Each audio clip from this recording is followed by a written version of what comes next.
Boa noite, senhores. Tudo bem com vocês? Como é que estão? Tudo tranquilo? Graças a Deus. Quero saber quem é que chegou com calor, esses ventiladores aí bombando. Coisa... Não, pode deixar. Rapaz, machão. Amanhã tá todo mundo espirrando e fungando. Dor de garganta. Ah, pastor, não vou poder. Daí começa. Cara, faz favor, ok, gente, faz favor pra mim, só ver se tá no mais forte ali, que eu acho que tá. Que a impressão que dá é que ele quer me empurrar assim. Não é bem da série. Deixa no mais fraco. Isso aí.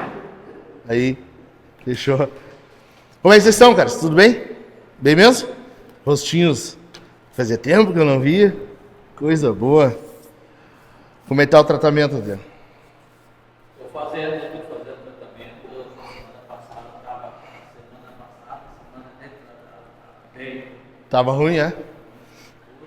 Nós vamos orar hoje. Vamos pedir ao Senhor. Isso aí.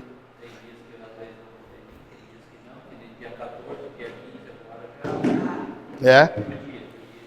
Nós vamos orar. Vamos orar depois. Vamos pedir ao Senhor que... A gente pede por cura. Mas a Bíblia fala que em todas as coisas Deus trabalha para o nosso bem. Então, alguma coisa Deus quer com isso. A gente tem que crer. Mas vamos pedir igual. A gente é filho, então a gente pede. Bom ver vocês, cara. Muito bom mesmo. E bom estar nesse contexto aqui. De palavra de Deus, poder meditar na palavra, poder pensar um pouquinho o que Deus quer de nós. E eu quero que vocês já vão abrindo a Bíblia aí. No texto que a gente leu domingo. Domingo foi em Malaquias 2. Foi do versículo 1 ao 9. E eu quero que tu deixe aberto isso. Deixa aberta a Bíblia, não fecha. Para a gente pensar alguma coisa. Eu acredito que Deus tem algumas coisas que Ele requer de nós. E a gente sabe que tem muita coisa, né, que a Bíblia requer de nós. Ainda assim, algumas outras passam batido, ou a gente despreza, ou a gente ignora, ou então simplesmente deixa para depois e acaba não cuidando. E eu quero ver hoje com vocês 4 áreas que Deus quer que a gente haja com seriedade. Deus quer de nós um pouco de seriedade nessas 4 áreas. Eu acredito que isso vai fazer bem para nós. Acharam aí? Malaquias 2? Sim? Então, vamos lá. E agora, sacerdotes. Sacerdotes são os pastores da época lá, tá? Os pastores, os caras que pregavam, ensinavam a palavra de Deus, ensinavam a Escritura. Hoje seriam chamados os padres, né? Em inglês é o priests, os padres, ou seja, vale muito bem para nós, os pais.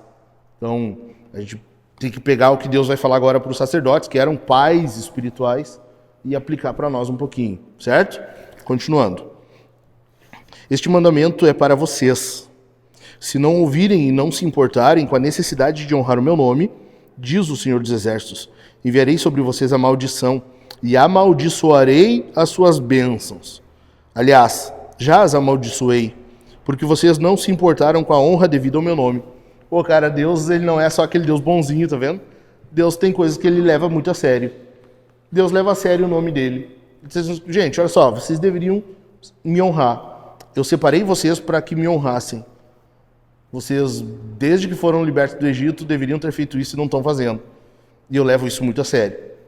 Então eu vou pesar um pouquinho a mão agora. Vou amaldiçoar vocês.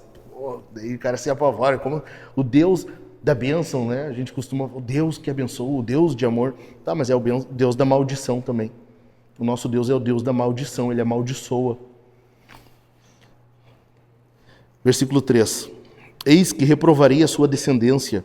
Passarei no rosto de vocês o esterco dos animais sacrificados nas suas festas, e vocês serão levados embora com esse esterco. Então vocês saberão que eu lhes enviei este mandamento para que se mantenha a minha aliança com Levi, diz o Senhor dos Exércitos. Minha aliança com ele foi de vida e de paz. E foi isso que eu lhe dei, para que me temesse. E de fato ele me temeu e tremeu por causa do meu nome. A verdadeira instrução esteve na sua boca e nenhuma injustiça se achou em seus lábios. Ele andou comigo em paz e retidão e afastou muitos da iniquidade. Então Deus está dizendo que Levi, o patriarca, andou com ele, ou seja, andou no caminho de Deus. Tá? Agora, em contraste com eles, ele vai dizer assim, ó, versículo 7. Porque os lábios do sacerdote devem guardar o conhecimento, da sua boca todos devem buscar a instrução, porque ele é mensageiro do Senhor dos Exércitos. Mas vocês se desviaram do caminho, tá vendo? Levi andou com Deus, agora os caras estão se desviando, eles pegaram outro caminho. Eles acharam que era um atalho. E por meio da sua instrução levaram muitos a tropeçar. Vocês violaram a aliança de Levi, diz o Senhor dos Exércitos. Por isso também eu os fiz desprezíveis e indignos diante de todo o povo, na medida em que vocês não guardaram os meus caminhos e se mostraram parciais na aplicação da lei. Cara, isso aqui é coisa séria. É muito sério. Domingo eu falei, né? Deus usa uma linguagem rara aqui. Pô, para Deus chegar, esse Deus de amor, chegar e dizer que vai amaldiçoar. O Deus da maldição vai amaldiçoar. E mais, dizer que vai esfregar merda, bosta na cara das pessoas. Pô, a situação tem que estar complicada.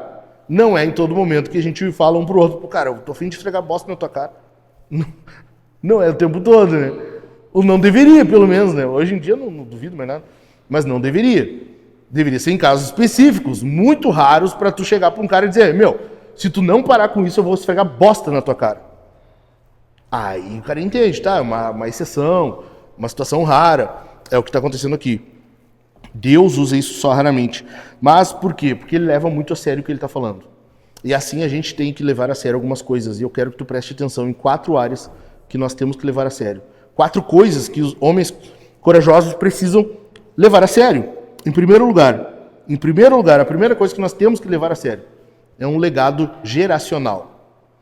Tu já parou para pensar que nós temos muita dificuldade em pensar a longo prazo? Nós temos uma grande dificuldade de pensar, cara, da geração dos nossos filhos em diante. Ou levanta a mão aqui quem já planejou alguma coisa para os seus netos. Não, né? Já parou para pensar nisso? Cara, mas a Bíblia mostra para nós que o nosso Deus é um Deus de gerações. Tem genealogias na Bíblia. Quando a Bíblia vai apresentar Jesus, ela mostra a genealogia de Jesus até Abraão ou até Adão. Isso quer dizer que é muito importante. As genealogias são Deus mostrando que ele trabalha por meio das gerações, por meio dos filhos, netos, bisnetos, tataranetos. Por que a gente não pensa nisso? Por que a gente não pensa a longo prazo?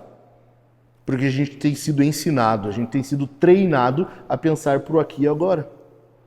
Então, por exemplo, a nossa busca hoje, a grande busca das pessoas é o quê? Cara, tu tem uma casa. Ah, mas é uma casa melhor. Eu preciso de uma casa maior. Eu preciso de um carro. Eu preciso, sabe? E as coisas vão ficando no aqui e agora. E é justamente isso que nós estamos sendo treinados constantemente.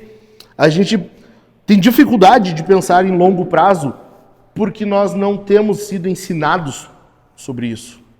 Apesar de que a palavra de Deus fala sobre isso, a gente acaba não observando e isso passa batido.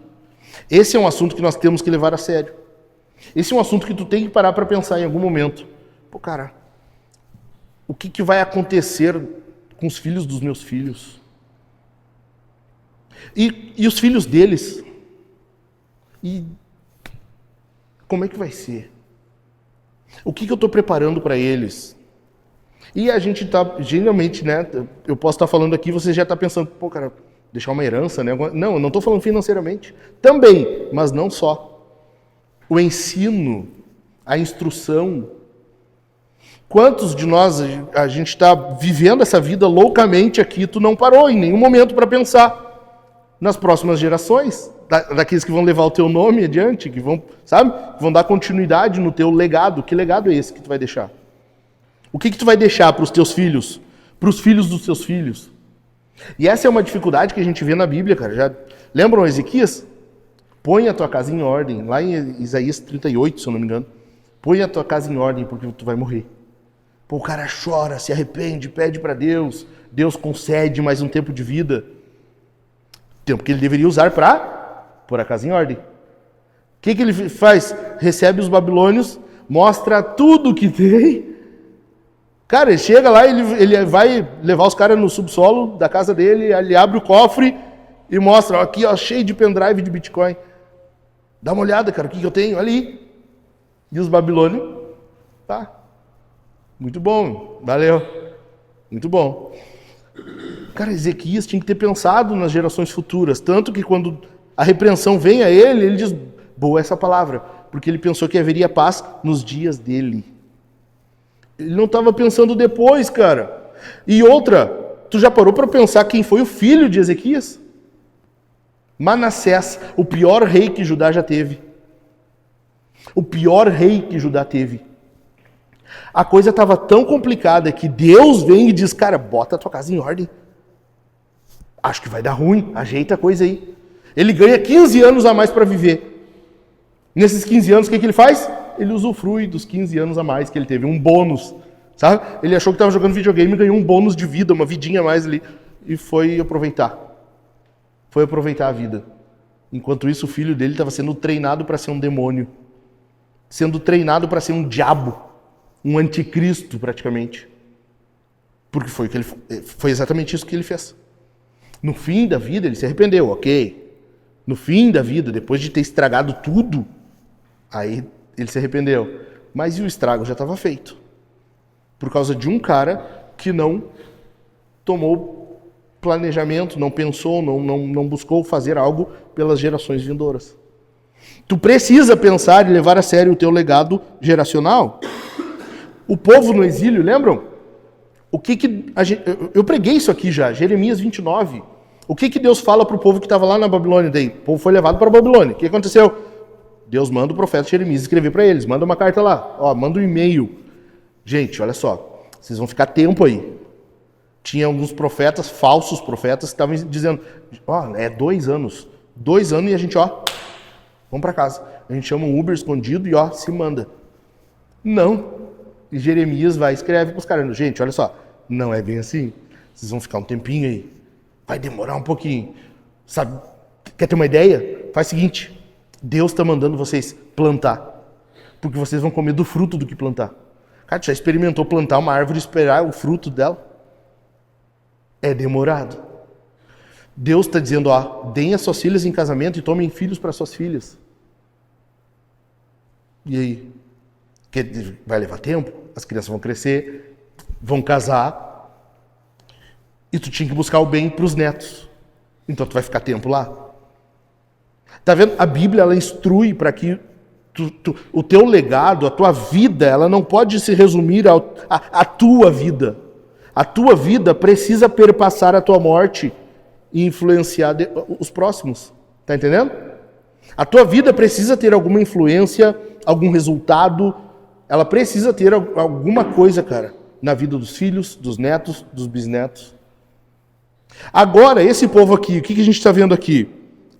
A gente está vendo caras que abandonaram o Senhor, se desviaram, estão vivendo o aqui e o agora.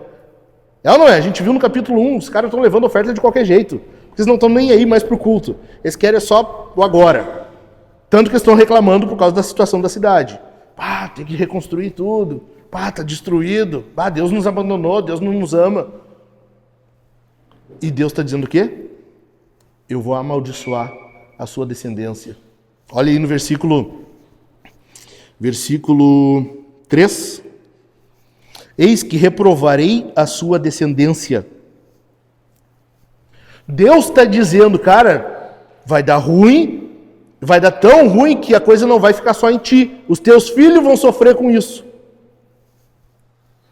Isso que tu está vivendo não vai ficar só em ti, o teu filho está aprendendo, ele vai ser um mal também, vai ser ímpio, e por causa de ti, teu filho vai ser reprovado.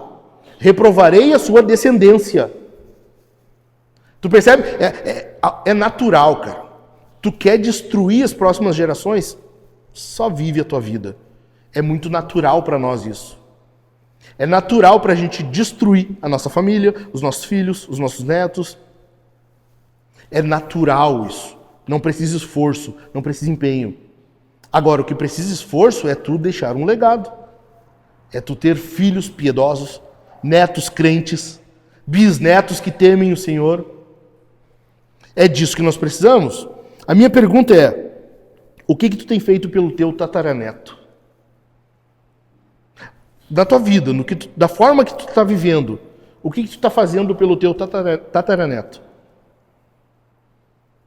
O que tu está fazendo por ele? Daqui 4 gerações, quando surgir aí teu tataraneto, o que ele vai poder dizer? Pô, meu tataravô fez tal coisa, cara. Isso aqui não é fruto meu, isso aqui já vem de tempo. Isso aqui não é coisa minha, isso aqui já vem acontecendo na minha família. A minha pergunta é, qual é o teu plano para a 3ª, 4ª geração depois de ti? Nós temos que levar a sério esse assunto aqui. Em segundo lugar, tu precisa levar a sério o menu do diabo. O diabo tem uma mesa posta. O diabo ele tem sempre uma mesa, um cardápio, e tu vai sentar ali e ter a opção de escolher algumas coisas. O diabo sempre tem um menu preparadinho para ti. É só tu escolher. A gente vê aqui, ó, olha só. O diabo quer que você, em primeiro lugar, não honre a Deus. Versículos 1 e 2. O povo não está honrando a Deus. Versículo 3.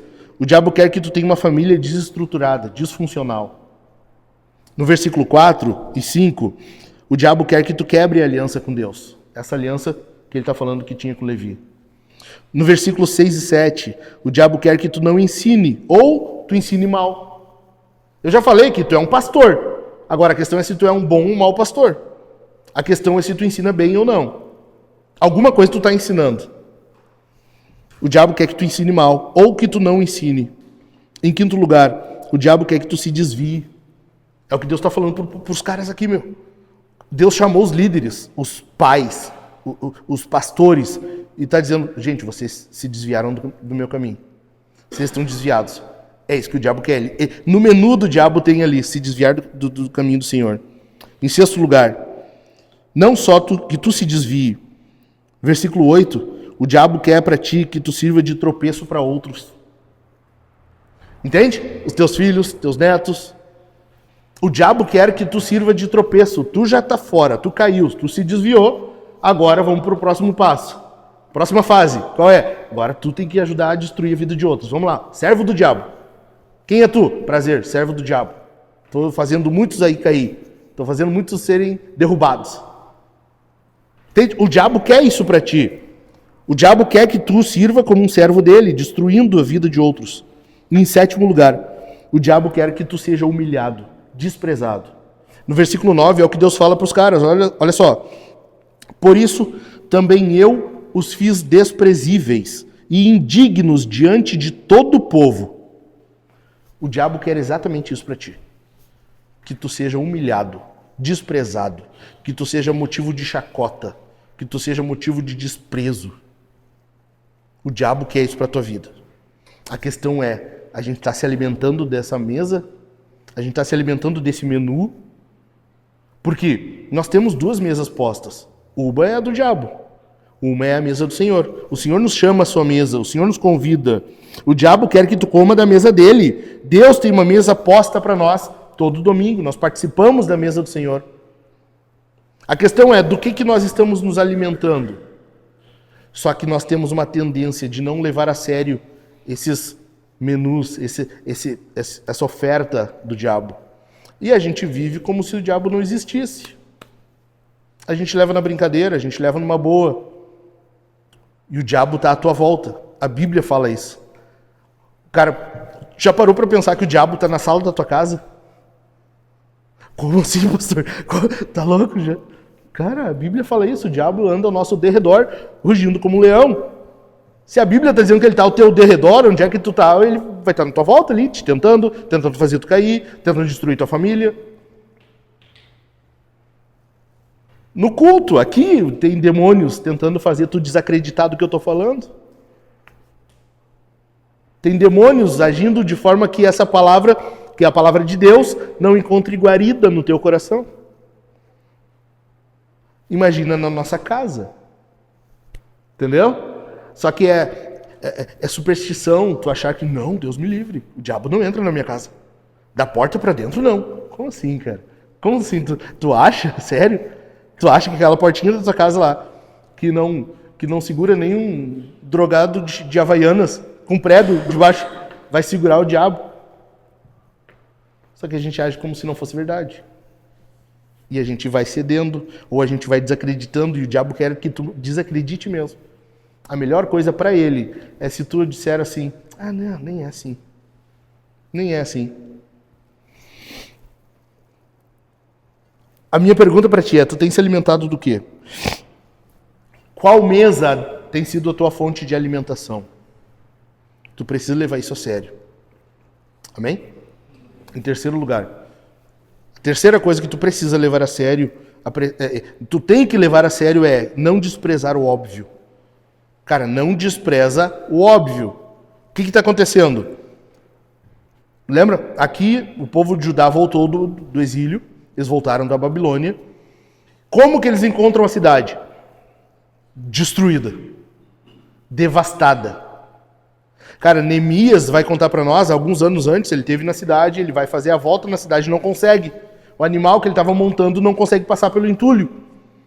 Porque a cidade estava destruída. O povo chega ali de volta, estão alegres, estão voltando para a cidade deles, estão cantando, eu vou pelo caminho, sabe? Igual os desenhos que a gente assistia. Pela estrada fora, eu vou... Lá estão eles, indo alegremente, cantando, com cestinho de piquenique. Quando chega, se depara com a cidade, é tipo o Rio de Janeiro, assim. Sabe? Tipo Alvorada. Destruído. E aí os caras começam a se sentir inseguros. Tanto que a ordem de Ciro era voltar e reconstruir o templo. Depois vem Neemias, com a permissão do rei, para reconstruir os muros. Por que os muros? Porque era o que dava proteção. É normal do homem buscar algo que lhe deixe seguro. É normal do homem ter algum momento, ter algum lugar, algum ambiente em que ele se sinta seguro. Deixa eu tentar dar algum exemplo. É ou não é bom quando tu tá cansado, assim, tu só queria ter um tempo, sabe aquele tempo que o homem tem, assim, de não fazer nada, sabe? Nem pensar, só existir, assim. Não é bom tu pegar e ir para um barzinho, um pub, tomar uma gelada e só ficar ali. Quem tem condições, eu ainda não tenho isso, mas eu quero ter um quarto, ter um bunker, ter algum, sabe, que é o teu recanto. Lá tu encher de bebida, botar uma TV rodando UFC direto e ter ali um saco de boxe, ou então bom seria ter um isolamento acústico bom, tu poder até dar umas treinadas, né? Sabe? Cuidado para não ricochetear só, mas isso aí a gente dá um jeito. É ou não é bom tu ter um recanto ali com uma poltrona tua, um frigobar com umas cervejas geladas? Quem não quer isso? Qual homem que não quer? Por quê? Porque aquele é o teu momento, cara. Aquele ali é onde tu... Cara, é só o que eu queria. É ou não é? É próprio nosso isso. E não tem problema. O problema é quando isso passa a ser a nossa segurança. E muitos de nós tendem a encontrar o refúgio nisso. Tá entendendo? E o óbvio é o quê? Que nós encontremos refúgio no Senhor. Tu não pode desprezar o óbvio. Tu não pode ignorar o óbvio. O óbvio está na tua cara. Nós temos como buscar isso? Pode, não tem problema nenhum. O problema é quando isso passa a ser a tua primeira e prioritária opção, recurso, refúgio. Deus precisa ser o teu primeiro refúgio. A primeira coisa que tu pensa quando tu vai te refugiar, teve um dia estressante no trabalho, a tua semana está sendo complicada, passando por um tratamento que, derruba, deixa mal. Todo mundo quer ter alguma coisa que tu te refugia. Eu só queria ter alguns têm um livro, alguns têm um videogame, alguns vão para um bar, para um pub, alguns vão visitar amigos, alguns vão dormir. Todos têm alguma coisa que se sinta bem. E não tem problema. O problema é quando essa passa a ser a tua primeira opção. a tua prioridade. E o óbvio é que o teu recurso, o teu refúgio é Deus. Como o salmista fala, o Senhor é o meu refúgio e fortaleza. Tu não pode desprezar isso aqui. Homens buscam fortalezas. Cara, a gente viu isso em Judá. Jerusalém era uma cidade cercada. Várias outras cidades, tanto que as cidades iniciais, onde iniciou o ataque, eram as cidades que não tinham proteção. Depois, na Babilônia, cara, tu já parou para pensar que os castelos, o refúgio na Babilônia era a cidadela. Depois, né, quando muda o reino, a cidadela de Suzã eram protegidas. Cara, olha, dá uma olhada no capítulo 5 de Daniel, nós lemos hoje esse texto. Daniel capítulo 5. O que está acontecendo ali? Os caras estão numa festa, os caras estão festejando, uma festa regada a vinho, já estavam com suas esposas e concubinas, ou seja, uma festa bem como o diabo gosta, e do nada aparece uma mão escrevendo na parede. Como é que Deus não mandou um profeta?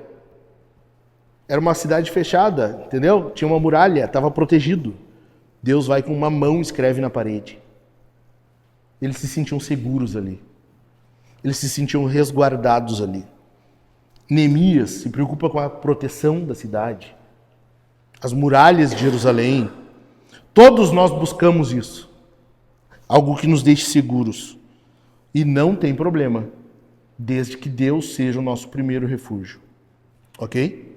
Não despreza, não ignora o óbvio. E por último, você não sabe quanto tempo tem ainda. Ninguém de nós aqui pode dizer, eu sei, eu vou viver ainda 30 anos. Cara, não, eu sei, eu vou viver 50 anos, eu vou viver 10. Ninguém pode dizer isso. Porque a gente não sabe quanto tempo tem ainda. A gente não sabe. A gente não sabe quanto tempo tem. E esses caras aqui, Malaquias capítulo 2, está deixando bem claro para nós que eles estavam vivendo como se eles nunca fossem prestar contas. Eles estão vivendo a vida do jeito que quer. Compromisso nenhum com Deus. A adoração de qualquer jeito. Por quê? Porque importa é o aqui e o agora, cara. Importa é o aqui e agora. Eles são ateus práticos. Eles não são ateus. Deus está falando com eles como filhos. É o povo de Deus. Agora, eles estão vivendo de forma ateia. Eles se tornaram ateus práticos. Uma vida que leva em consideração somente o aqui e o agora. Como se nunca fosse prestar contas. Tu precisa levar em consideração, tu precisa levar a sério o fato de que tu não sabe ainda quanto tempo tu tem. O sacerdócio ali, os caras, eles estavam vivendo a vida de qualquer jeito. Não só a adoração, mas o trabalho deles se tornou só cumprir tabela. Eu vou lá só fazer o que eu tenho que fazer e volto. Eles iam para a família, eu vou ali e já logo volto. Entendeu? Vou só lá matar uns cordeirinhos, coisa fácil, rápida, só vou ganhar um dinheirinho ali, rapidinho, trazer um filé e tô voltando. Eu só vou ali buscar o nosso almoço, eu só vou ali trazer a nossa parte. Faz parte eu ter que fazer ali a cerimônia, o culto, toda a liturgia, faz parte, é parte da minha função. Mas eu logo volto com o almoço aí, o churrasco. Entende? Os caras estão vivendo desse jeito. A adoração, que é o principal, tanto faz. O culto, a cerimônia, que é para Deus. Agora, a parte deles eles queriam. Eles estavam vivendo uma vida como se eles nunca fossem chegar diante do Senhor. Até que em algum momento Deus manda o profeta dele, o mensageiro dele, e diz, gente, tá tudo errado. Tá tudo errado. Tá vendo isso aí que está acontecendo? Eu vou amaldiçoar isso aí. Só que não vai parar em vocês, eu vou amaldiçoar a geração de vocês. Tá muito ruim. Não é do jeito que funciona para vocês, é do jeito que funciona para mim. Não é do jeito que funciona para vocês, tem que ser do jeito que funciona para mim. Eles estavam só cumprindo tabela. Eu dei o exemplo de Daniel 5, né? Daniel 5, o que Deus faz quando ele escreve na parede? Não é? Teus dias foram contados e tu foi achado em falta? O que Deus está dizendo em outras palavras? Acabou para ti. Acabou a palhaçada. Foi ou não foi o que aconteceu? Na mesma noite o rei morreu. Na mesma noite ele foi assassinado. Deus está dizendo assim, acabou. Chega. O que Deus está dizendo é, tu precisa levar em consideração que tu não sabe quanto tempo tu tem. Para alguns, pode ser alguns meses. Para outros, pode ser semanas. Para outros, pode ser vários anos. O fato é, nós não sabemos. Nós não sabemos quanto tempo a gente ainda tem. E é pelo fato de a gente não saber quanto tempo tem que nós precisamos viver a nossa vida, cada dia, cada minuto, cada segundo, para agradar o Senhor, para glorificar o Senhor. Para viver a nossa aliança com Deus, como de fato Ele quer. Amém? Amém? Vamos orar, caras? Eu quero orar por vocês e depois deixar vocês conversando um tempinho. E eu preparei algumas perguntas para vocês. Eu quero que vocês... Volta, por favor. Deixa as perguntas ali. Pode deixar elas na tela, inclusive, para o pessoal ir conversando. Se reúnam aí depois, 3 ou 4 cada mesa. E conversem entre si isso aqui, ó. Qual será o teu legado para daqui 5 gerações? Como que tu te vê? Ou como que tu te vê, não, né? Já vai estar só o pozinho. Como que tu vê a tua 5ª geração? Como que tu vê teus tataranetos e os filhos deles? Como que tu imagina? E o que tu está fazendo para que isso que tu imagina aconteça? Em segundo lugar, o que Satanás tem colocado à mesa para você? O que ele tem oferecido para ti? Qual tem sido tua tentação? Qual tem sido o menu do diabo para a tua vida? Eu falei aqui do caso em Malaquias, né?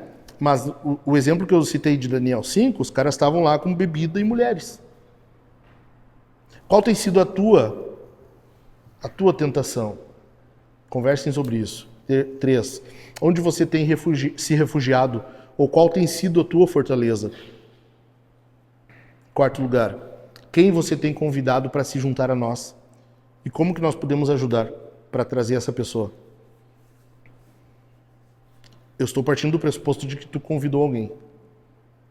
E eu quero que a gente se ajude para que mais pessoas, mais caras se juntem a nós. E por último, como que nós podemos orar por você? Ok? Inclina a tua cabeça. Pai, obrigado, Senhor, pela tua palavra. Obrigado, Senhor, porque nós temos a tua palavra para nos corrigir. Nós, por natureza, Senhor, temos a tendência de nos desviar, de mudar a direção, de ir para outro destino. O bom, Senhor, é que temos a tua palavra para nos conduzir, nos puxar de volta, nos colocar nos trilhos. E nós agradecemos a ti por isso. Eu quero pedir, ó Deus, que agora, neste momento de conversa nas mesas, tu abençoe os caras para que possam abrir o peito, para que possam tratar daquilo que tem sido suas dificuldades, para que possam falar sobre como eles imaginam que será o seu legado para gerações futuras, na sua família, nos seus filhos, seus netos e por aí vai. Eu quero que tu os abençoe, Senhor, para que eles possam abrir o peito e falar sobre o que o diabo tem oferecido e que eles têm lutado para recusar. Eu também peço, ó Deus, que tu abençoe para que mais caras se juntem a nós, que nós possamos de fato fazer missão, convidar outros homens para se juntarem a nós e que eles também possam receber uma palavra da tua parte. Esteja conosco neste momento e na continuidade dessa noite. Em nome de Jesus.